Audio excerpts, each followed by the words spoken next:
Hey y'all, how's it going? And welcome back to another Writer's Wednesday. If you do not know me or you are new here, hi, my name is Jasmine. I am a writer, an avid book reader, and on Wednesdays, we talk about all things writing. A little bit of a backstory. In the beloved year of 2013?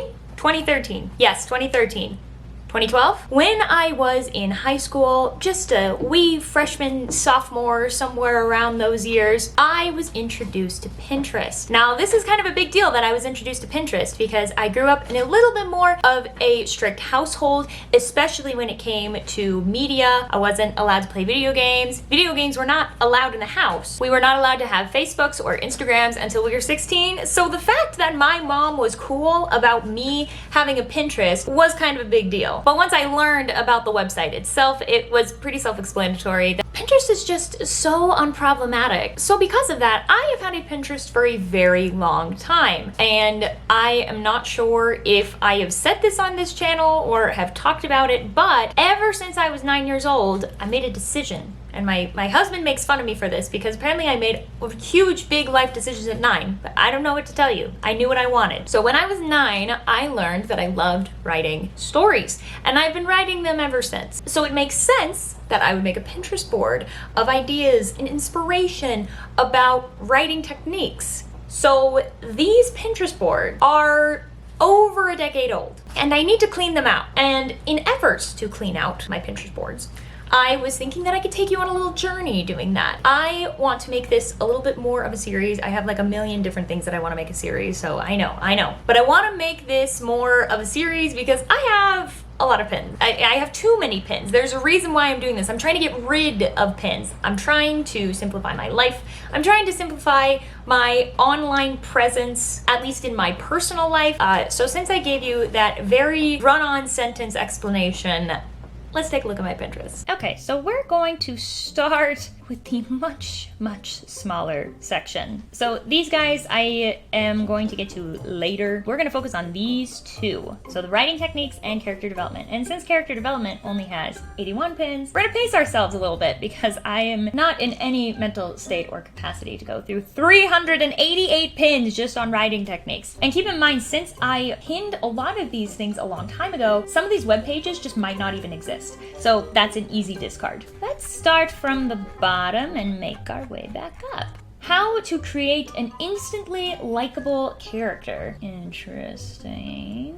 Page still exists. Sometimes you are not meant to like the protagonist right away, and there are many varying ways to produce a likable character. It is a very good idea to make your main character admired or at least respected by readers in the first 10 to 15% of the book. There's an excellent example in the Jamaica Inn that I personally appreciate on a huge level and made the entire book more enjoyable because I knew almost immediately that Mary Yellen was someone I could root for and admire. Create a single photographable, try saying that 3 times fast. Photographable.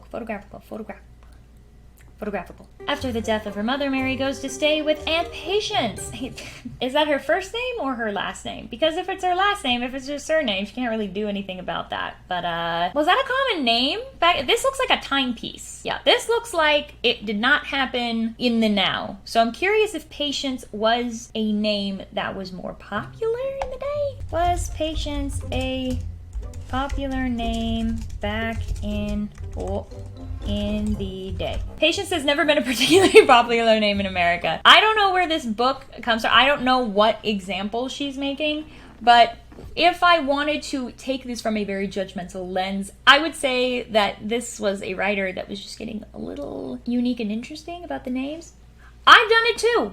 I continue to do it, but I'm okay with people calling me out on it. After the death of their mother, Mary goes to stay with her Aunt Patience and her husband, the landlord of the notorious Jamaica Inn. Why does Jamaica look like wrong now to me? It doesn't look like it should be pronounced that way, but I know it is. But upon arrival, she is revolted by her uncle, the horrid inn and the altered character of the happy, silly aunt she remembered. Mary is resolved to leave every night, but the moment she steps out of her room, she hears wrenching, tormented sobs from her miserable aunt. Mary did not hesitate. She realizes how terrible her aunt's life has been. She immediately changes her mind. She resolves to stay and bear the torture of the Jamaica Inn only to rescue her aunt. So how do you do this? Oh, they're They're going to tell us how to do this. This part also serves as Mary's point of no return, the moment when there is no turning back and the heroine takes the plot in full force. Create a moment in your story where your protagonist must make a defining decision, ideally between two negative alternatives.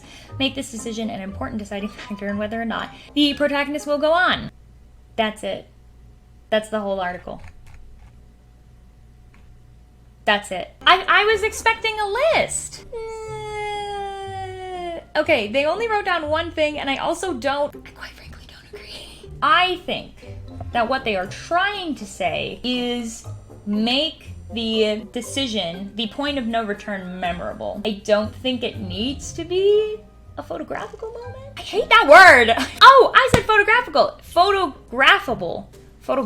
I still hate the word. We're gonna say we do not need that anymore. Because it's a little too, I guess, self-explanatory for where I am. Maybe it was helpful for me when I was like 14, 15, which was a decade ago, but I just don't think I need it anymore. 5 ways to hide your villain in plain sight. Now this one should be interesting because that actually is something that I feel like I am not very experienced with, I'm still trying to find my groove with, is making villains that you hate, but like good villains. All right, how to hide your villain in plain sight. Let's do it.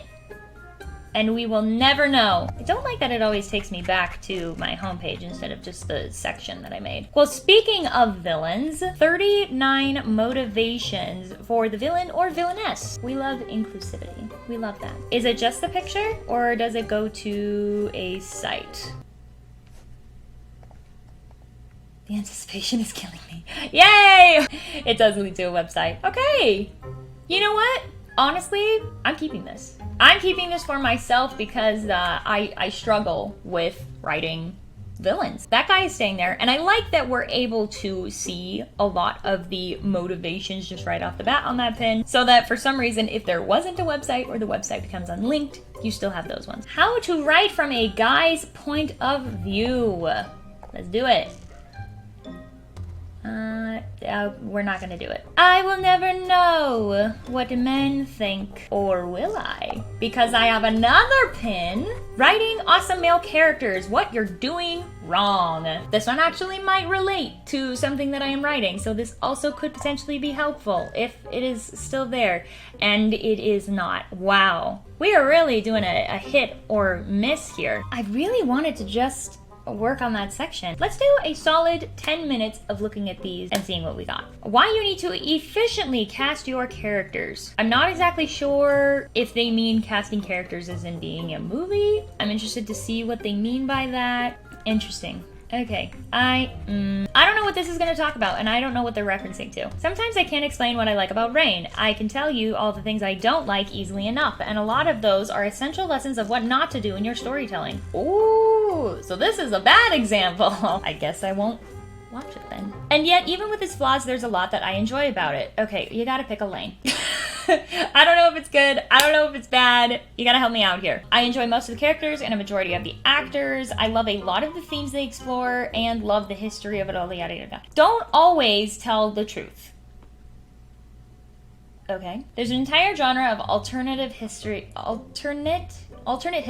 can't read. There's an entire genre of alternate history because we love looking at the past, and at the same time we want to fix it. We have the benefit of hindsight, and still sometimes we wonder, what would the world look like if? Rain doesn't play with alternate history, but they also don't hold themselves slavishly to the truth, which is part of what makes the show appealing, because we all know what happens. We don't want a recreation of a Wikipedia article on the lives and marriages of Mary, Queen of Scots. What does this have to do with accurately casting your characters? I feel like this is very specific for a historical fiction. I've not done a historical fiction yet. I don't really plan on doing a historical fiction. I feel like if I was going to do anything based on history, the amount of research that you need to do, I feel like I would be more interested in writing like a non-fiction retelling of the story.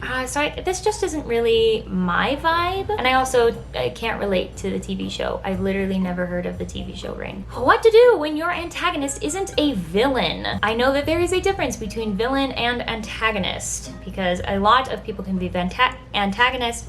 Not a lot of people can be villains. It takes a lot for somebody to actually be a villain. Oh, interesting. Janice Hardy's Fiction University. It definitely looks like an older blog, but I think because of that, I trust it more. 10 traits of a strong antagonist. A strong antagonist is trying to accomplish something. True. A strong antagonist is acting on personal desires. Also true. A strong antagonist is highly motivated to act. Now, are these all things that antagonists need to have, or can they have a few of these options? A strong antagonist is still trying to avoid something. Okay, so they're highly motivated to act on something while avoiding something else. A strong antagonist is trying to gain something. A strong antagonist is willing to adapt. A strong antagonist is compelling in some way. How many of these are there? Oh my gosh, hold on. A strong antagonist is compelling in some way. That's the thing that I have a hard time doing with my villains, is making them like a little bit more compelling and interesting. A strong antagonist is flawed in relatable ways. A strong antagonist is hiding things. A strong antagonist is the path of the protagonist's goal. See, that is something that I do feel like is not talked about enough. Antagonist doesn't necessarily mean that the person is bad. It just means that your main character, your protagonist, your hero, they have conflicting views on it. And I think that it makes it even more interesting when the two of them had a relationship together and then somehow that relationship was skewed or affected in some sort of way. It's not my favorite. This is not my favorite article because it's a little misleading. It says what to do when your antagonist isn't a villain, and then it just lists all of the things that a good antagonist is. So a little misleading from the pin, but I like this site because it's making me think about things. How to create a believable world for your characters. Ooh, pretty. What? I do know what world building is. I'm gonna skip that.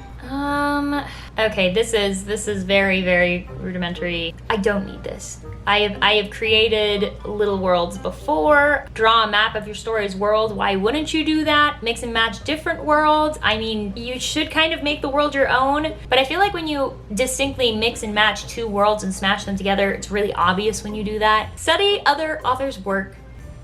Study other authors at work in your genre. I did not like the way that they worded that. Consider what kinds of flora and fauna live in the world. I've never heard of that word described as vegetation. Fauna? Because that sounds like fawn, that sounds like an animal. Outline your world's background, use all your senses, reflect your world's values, explore thematic themes. Some of them are good. Did I already delete it? I think I already deleted it. How to write about yourself without being narcissistic. I feel like this is something that should be put in like my resume stuff. Okay, this is kind of more for like bloggers, personal posts. It's just in the wrong section. We could put it in blogging for now. I don't have a blog, but I feel like there are a lot of things with blogging that are helpful. I think that this is the last one that I'm gonna do because I am losing natural light. It's been doing this for 30 minutes. This is a lot more fun than I thought it would be. 33 ways to write stronger characters and why they should be your #1 concern. Vague, but, this is fancy. However, it took me to not the page I wanted. See, this is something that I actually do have an issue with about blogs, is that sometimes they just don't take you to the page. Like I was expecting to go straight to the page through the list. Just understand basic advertising and marketing rules. It'll do you good. I think I'm going to leave this here for now. Once again, I don't know how long this is gonna take, and I want to take you guys on this journey with me because I feel like there are a lot of things that would be really helpful for other people. And for the ones that I kept, pretty sure I literally kept 2 of them. For the ones I kept, I will link them down below so that you can also have like research references, things to help you think a little bit more about your story. And you know, it's always fun to just go through your very, very cringy posts that you thought were so incredible and so insightful, and then you get to a point where you're like, I either don't need this anymore or it was just not good advice to begin with. Thank you so much for watching. If you liked this video, please give it a big thumbs up, and more will be coming your way if you enjoyed this. Sayonara, you guys, and I will see you next time.